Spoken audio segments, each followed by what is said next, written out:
Hello everyone. CET की news को लेके आप लोगों को हरियाणा सरकार का एक ऑफिशियल नोटिफिकेशन आया है भी। उसके अंदर आप लोगों का जो सिलेबस है, सोशल इकोनॉमिक क्राइटेरिया है, उसके अंदर बहुत बड़ा बदलाव कर दिया गया है।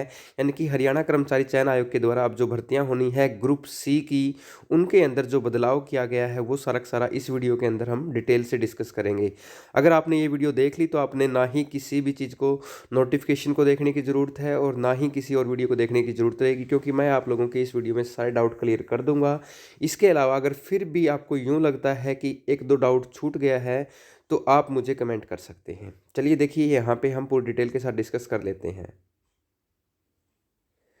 ये देखिए, हरियाणा सरकार का जो है गजट आ गया है भाई, हरियाणा गवर्नमेंट का। अगर आप पहली बार चैनल पे आए हैं तो चैनल को सब्सक्राइब करके बेल आइकन को प्रेस कर लेना भाई। और आगे की जानकारी के लिए आप लोगों को सारी सारी न्यूज़ यहाँ पे मिलती रहेंगी। तो देखो, ये हरियाणा सरकार का जो सामान्य प्रशासन विभाग है, ये कल शाम को रात को जारी हुआ है भाई, 30 दिसंबर को। आज 31 दिसंबर है। तो आप देख सकते हैं यहाँ पे क्या चेंज किया गया है। तो सबसे पहले यहाँ पे इस पॉइंट को देखा जाए तो यहाँ पे कहा गया है ग्रुप घ, यानी कि ग्रुप सी के जितने भी उम्मीदवार हैं उनके चयन के अंदर जो जो प्रक्रिया अपनाई जाएगी उसके अंदर बताया गया है कि आयोग जो एचएससी है उसके पास वो कितनी भी प्रश्नों की संख्या रख सकता है। वो 100 प्रश्नों की संख्या भी रख सकता है, 200 भी रख सकता है, 400 भी रख सकता है, कितनी भी रख सकता है। और प्रत्येक प्रश्न का वो अंक 0.5 भी दे सकता है, 0.6 भी दे सकता है, 1 अंक भी दे सकता है, 2 अंक भी दे सकता है एक पर्सन का। वो भी उनके पास अथॉरिटी रहेगी। और कितने टाइम के अंदर करवाना है पेपर, 1.5 घंटे में करवाना है, 2 घंटे में करवाना है, ठीक है, तो वो भी उन्हीं के पास सारा का सारा रहेगा अधिकार। लेकिन उन्होंने एक परसेंटेज जो है वो फिक्स कर दिया गया है। अगर कोई भी भर्ती होगी आपकी एचएससी की सी ग्रुप की, तो उसके अंदर जो आपकी सामान्य ज्ञान परीक्षा होगी उसके अंदर आपके 95% आपके मार्क्स रहेंगे। और 5% की अगर बात की जाए तो वो सोशल इकोनॉमिक क्राइटेरिया रहेगा आपका और एक्सपीरियंस रहेगा। क्लियर है? तो अब देखो यहाँ पे ये भी साफ कर दिया है सिलेबस के अंदर भाई, जो आपका सिलेबस था ओएमआर हो चाहे ऑफलाइन हो, आपका कोई भी एग्जाम हो, आपका ऑनलाइन ऑफलाइन, तो इसके अंदर 75% के अंदर ये ऊपर वाले सब्जेक्ट आ जाएंगे और 25% अपनी हरियाणा जी के रहने वाली है भाई। उसके बाद यहाँ पे सीईटी के जो अंदर आपको सोशल इकोनॉमिक क्राइटेरिया के और एक्सपीरियंस के 5 नंबर मिलेंगे। पहले क्या था, अभी आपकी सिर्फ 5% कर दिए गए हैं। पहले आप लोगों को क्या था, मार्क्स मिलते थे 10 भी और 20 भी, ठीक है, लेकिन अभी सिर्फ 5% कर दिया गया है, ठीक है। उसके बाद आगे देखो भाई, आवेदक जो हरियाणा का मूल निवासी है वो ही सिर्फ 5 नंबर ले सकता है। हरियाणा से बाहर वालों को भी ये 5 नंबर नहीं, 5% मार्क्स ले सकता है। और 5% ये हरियाणा से बाहर वालों को नहीं, आप लोगों को मिल सकते भाई, ठीक है।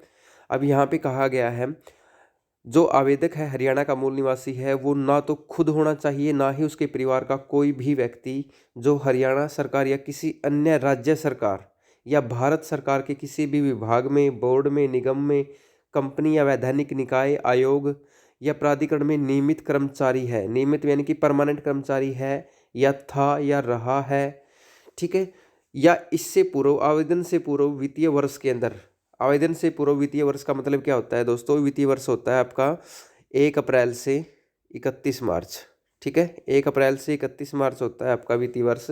उस वित्तीय वर्ष के दौरान आपका जो कारोबार है, व्यवसाय है, उससे जो परिवार की वार्षिक आय है, सकल वार्षिक आय है, इनके एनुअल जो इनकम है वो 1,80,000 रुपये से कम होनी चाहिए। यानी कि दो कंडीशन है, सिर्फ उनको 5% का बेनिफिट दिया जाएगा। एक तो आपकी सालाना इनकम जो पिछले वर्ष है, अगर भर्ती निकलती है 2022 में अब, ठीक है, तो 2021 की आपकी जो 1 साल की एनुअल इनकम मानी जाएगी, ठीक है। तो 2021 की एनुअल इनकम जो होगी आपकी, अगर आपका टाइम पीरियड इस टाइम पीरियड के बीच में है तो आपकी 2021 की मानी जाएगी। अगर 2022 जनवरी में आपकी निकल जाती है कोई भी वैकेंसी तो फिर आपकी 2020 वाली मानी जाएगी, ठीक है, क्योंकि वो साइकिल आपका कंप्लीट हो चुका है। तो एक तो ये कंडीशन होनी चाहिए, और दूसरी कंडीशन क्या होनी चाहिए, आपका कोई भी गवर्नमेंट एम्प्लॉय परिवार से ना रहा हो, ठीक है। अब परिवार में कौन कौन है उसके बारे में आगे पुष्टि करेंगे भाई। इस कोई भी एक बात करते हैं परिवार की, तो अगर कोई मेल कैंडिडेट अप्लाई करने वाला है, अगर फॉर्म भरने वाला कोई मेल कैंडिडेट है जो फॉर्म भर रहा है, तो उसके एक तो पिता, एक वो खुद, और उसके पिता और उसकी माँ और उसकी पत्नी और उसका अविवाहित भाई, देखो अविवाहित भाई का मतलब अनमैरिड पर्सन होना चाहिए उसका भाई, और उसका पुत्र, ये कोई भी गवर्नमेंट जॉब पे ना हो, ठीक है, तो उनको 5 नंबर का बेनिफिट मिल सकता है, 5% का बेनिफिट मिल सकता है, ठीक है। सेकंड अगर हम बात करें, अगर कोई अविवाहित महिला यानी कि अनमैरिड फीमेल कैंडिडेट है और वो फॉर्म अप्लाई कर रही है, तो वो खुद भी नहीं होनी चाहिए जॉब पे, उसके पिता, माता और उसका अविवाहित भाई या भाइयों ज़्यादा है तो उन भाइयों में से कोई भी, अविवाहित भाइयों में से जो भी ऐसा कैंडिडेट है गवर्नमेंट जॉब पे नहीं है, तो उसको 5% का बेनिफिट दे दिया जाएगा, ठीक है। ऐसे ही विवाहित महिला की अगर हम बात करें, विवाहित महिला जो होती है वो खुद और उसका पति, उसका सास ससुर और अविवाहित देवर जेठ या पुत्र, ये कोई भी गवर्नमेंट जॉब पे नहीं होने चाहिए। और अगर कोई तलाकशुदा है, डाइवोर्स्ड महिला है आपकी, तो फिर उसके लिए देखो भाई क्या है, वो खुद डाइवोर्स्ड महिला खुद होनी चाहिए, उसके पिता और उसकी माता और अविवाहित भाई या पुत्रों में से कोई भी गवर्नमेंट जॉब पे नहीं होना चाहिए। तो ये एक फैमिली की डिटेल है, इसके अंदर आपको 5% का बेनिफिट मिलता है। ये ग्रुप आप लोगों की सी के लिए थी, जो बहुत ही इम्पोर्टेंट है। अब आगे देखो, इस आगे क्या कहा गया है, अगर हरियाणा का मूल निवासी है, विधवा है या प्रथम और द्वितीय बालक है, पिता की आयु 42 वर्ष से पहले होने से पहले उसकी मृत्यु हो गई है, या प्रथम या द्वितीय बालक है, आवेदक की 15 साल की उम्र पूरी होने से पहले उसके पिता की मृत्यु हो गई हो, तो उसको परिवार पहचान पत्र जो परफॉर्मा है उसके द्वारा, जो सक्षम अधिकारी होगा, परफॉर्मा का सक्षम अधिकारी होगा, उसको प्रमाण पत्र के द्वारा 5% का बेनिफिट दिया जाएगा भाई, ठीक है।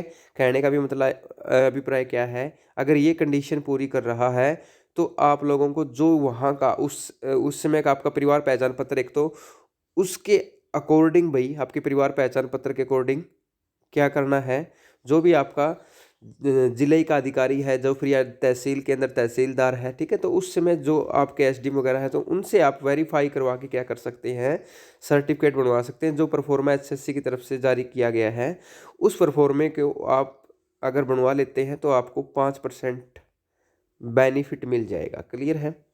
आगे देखो भाई, आवेदक अगर हरियाणा का मूल निवासी होते हुए भी अनुसूचित जाति है या विमुक्त जाति है, अनअधिसूचित यानी कि जो आपके तापड़ीवासी वगैरह आ जाते हैं, तो इनके लिए आप लोगों को क्या है भाई, 5% का बेनिफिट रहेगा। इसके लिए भी वही क्या करना है, अपन लोगों को सर्टिफिकेट बनवा लेना है। उसके बाद आगे देखो भाई, 4th पॉइंट के अंदर कहा गया है, अगर हरियाणा का मूल निवासी है, हरियाणा सरकार के किसी बोर्ड, निगम, वैधानिक निकाय, प्राधिकरण या किसी उच्चतर पद पर प्रत्येक 1 वर्ष का अनुभव, ठीक है। आप लोगों के पास क्या है, किसी भी गवर्नमेंट डिपार्टमेंट के अंदर, आप लोगों के पास निगम के अंदर, कंपनी के अंदर, अगर आपको उस पोस्ट से रिलेटेड 1 वर्ष का अनुभव है या उससे कम 6 मास से अधिक, यानी कि 1 साल का आपके पास होना चाहिए, या फिर आपका 6 महीने का, अगर 6 महीने से कम है तो वो काम काउंट नहीं होगा भाई, तो कम से कम आपके पास 6 मास का होना चाहिए। उसका आधा प्रतिशत क्या हो जाएगा, आपको अधिमान मिलेगा। और 6 मास से कम किसी की अवधि या 8 वर्ष से किसी की अधिक अवधि को काउंट नहीं किया जाएगा। उससे ज़्यादा कितना ही एक्सपीरियंस हो, आपको बेनिफिट नहीं दिया जाएगा, क्योंकि इसके लिए आपको 4% तक मार्क्स दिए जाएंगे। यानी कि अगर आपके पास 8 साल का एक्सपीरियंस है तो आपको 4% मार्क्स दिए जाएंगे। तो आपको ये याद रखना है, अधिकतम, ठीक है।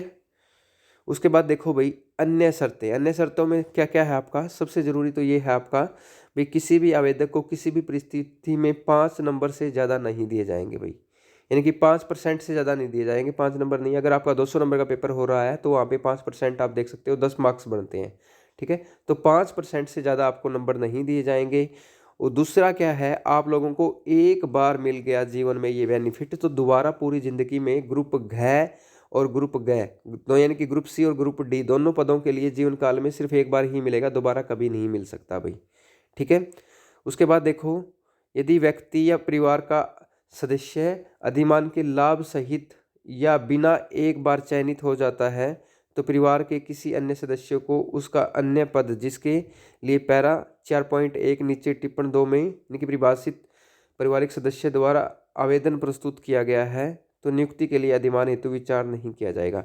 अगर मान के चलो पहली बार कोई कैंडिडेट है और उसने गवर्नमेंट जॉब मिल गई और उसको 5 नंबर का बेनिफिट भी नहीं मिला, या पहले गवर्नमेंट ये 5 नंबर वाला बेनिफिट जो क्राइटेरिया बनाया है उससे पहले वो लग चुका है, या फिर अभी भी लगता है और उसको ये बेनिफिट नहीं, वो बेनिफिट नहीं लेता है किसी भी चीज़ को, और अगर वो चाहता है कि मेरे भाई को ये बेनिफिट मिल जाए आगे भविष्य में परिवार के अंदर, तो वो ऐसा पॉसिबल नहीं है। उसके लिए कंडीशन वही फॉलो होगी, अगर वो अविवाहित है या फिर आगे जो 4.1 के अंदर जो पहरे के अंदर दिया गया है सारी डिटेल, भाई आपको ये कंडीशन पूरी करनी है, ठीक है ना। तो फिर ये वाली कंडीशन पूरी होगी, जो पुरुष उम्मीदवार है तो मेल कैंडिडेट है तो फिर ये सारी डिटेल देखनी पड़ेंगी। ऐसा नहीं है कि आप एक ये सोचे कि मुझे मार्क्स नहीं चाहिए तो मैं किसी और को दे दूं, छोटे भाई को दे दूं, ठीक है, ऐसा कुछ नहीं होगा। उसके बाद एक सबसे लास्ट इंपॉर्टेंट पॉइंट यहाँ पे बता रखा है भाई, इसके अंदर कहा गया है यदि व्यक्ति किसी भी कारणवश हरियाणा सरकार के या राज्य सरकार के या भारत सरकार के अधीन किसी विकास बोर्ड निगम से क्या कर देता है, नियमित आधार पर कार्य करते हुए सरकारी सेवा से त्याग पत्र दे देता है, यानी कि रिजाइन दे देता है कोई भाई, और रिजाइन दे के वो चाहता है कि मैं भविष्य में दूसरी पोस्ट के लिए 5% का दावा कर सकता हूं, तो वो नहीं मान्य होगा भाई। तो ये सारी कंडीशन थी आप लोगों के लिए।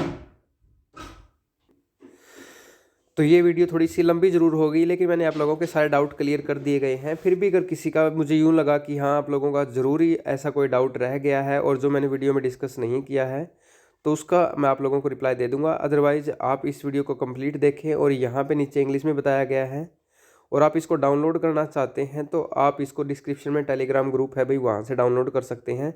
वहाँ पर मैंने ये डाल दिया है सोशल इकोनॉमिक क्राइटेरिया चेंज को लेके, ठीक है। तो इस तरीके से आप लोगों की पूरी अपडेट थी। चैनल को सब्सक्राइब कर लीजिए भाई, आज साल का अंतिम दिन है और हमारे सिर्फ थोड़े से सब्सक्राइबर की कमी रहती है 20,000 सब्सक्राइबर होने में। तो आप लोगों से रिक्वेस्ट है जल्दी से जल्दी चैनल को सब्सक्राइब कर लीजिए।